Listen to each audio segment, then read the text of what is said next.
get in the car, and I was like, well, where are we going to go next? And he said, well, I think we'll go to the mall and maybe look around, which I was like, who are you? But I never went to the mall, so I was like, okay. And halfway to the mall, he pulls this bandana out of the console of his car and said, I'm going to need you to put this on. And I was like on my head or on my eyes or, and he's like, yeah, just put it on over your eyes. And I was like, okay. I mean, I'm not going to fight him about this. And so I put on the bandana and got completely lost from that point on because I could not have any sense of direction. Well, as soon as I put the bandana on, it's like silence. Like, we're driving in the car, and it's like completely quiet. And I was like, so, how you doing today? Trying to start a conversation. So, we finally pull into a parking lot, and he said, okay, stay in here. I'll be back in just a minute. And I'm, still blindfolded, and I was like, I'm not going anywhere. So he came back in the car after a couple minutes and opened the door for me and led me out. And we opened the doors to the building, and as soon as I smelled it, I knew it was Fellowship Church, which is where we met. And I was like, oh, we're at Fellowship, aren't we? And he was like, maybe. And so then we walk in, and he starts pushing my shoulders. And so I'm like backing up like this. I was like, what are you doing? And he pushes me against this wall. And I was like, okay, I mean, we've been dating for 3.5 years, so I'm not worried. But I was like, what are you doing? And he goes, will you just sit down for me? And I was like, okay. And then I hear this rustling in the background and stuff, and apparently you had to get the door open or something to the high school room. And so then he walks me up, I can tell it was up on the stage, but I didn't know which stage it was at the church. And then he took the blindfold off, and it was the high school stage, which is the very first place that we saw each other. And he had rose petals everywhere, and candles, and like Christmas lights in the trees, and it was just like amazing. And he told me why we were there, and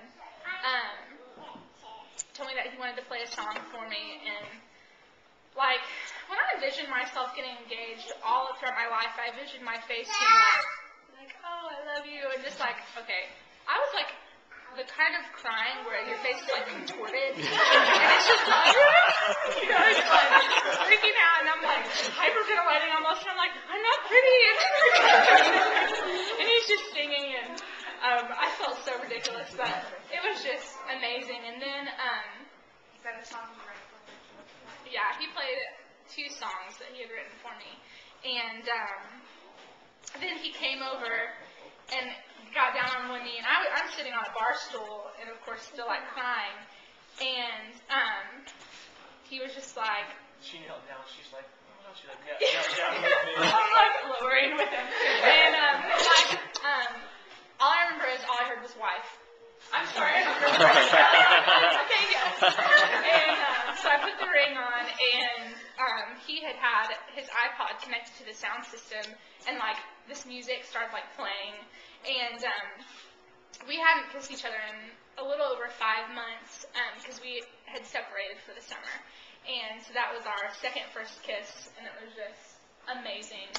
And the song was called November's Kiss, and it was November 15th, and it was November's Kiss, so it was perfect. And then we decided that we were going to go to Barnes & Noble to pick out a wedding planning book because that was like the first thing I wanted to do.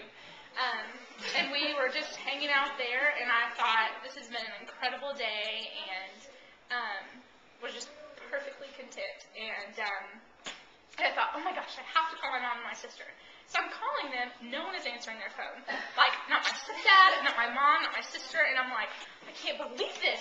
She knew I was going to get engaged today. Like, why is she not wearing her phone? And Jordan was like, well, maybe they're, like, traveling or something, because I knew they were doing college visits.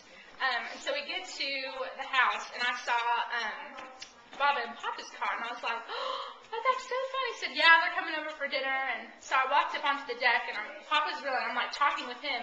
And Gail comes like right around the corner. She's like, okay, you're here. And she's like pushing me into the house, and I was like, I'm engaged, And I walked into the living room, and everyone was like, surprise. And there were like tons of our friends there, and I was completely surprised. Well, at this point, I'm like, okay, I've got to call my mom again. So my mom finally picks up the phone. And I was about to start crying because I was like, I just wish you were here, and it's so amazing, but it's awful because you're not here. And she walked around the corner, but I didn't see her. So I was so like, I know, Mom, and maybe I'm going to go into the other room. And I turned around, and of course I was like screaming. And, it was really, really fun. It was just so amazing. And the house was like decorated perfectly. And y'all had all these pictures out of us and like these cute little sandwiches. And it was so good.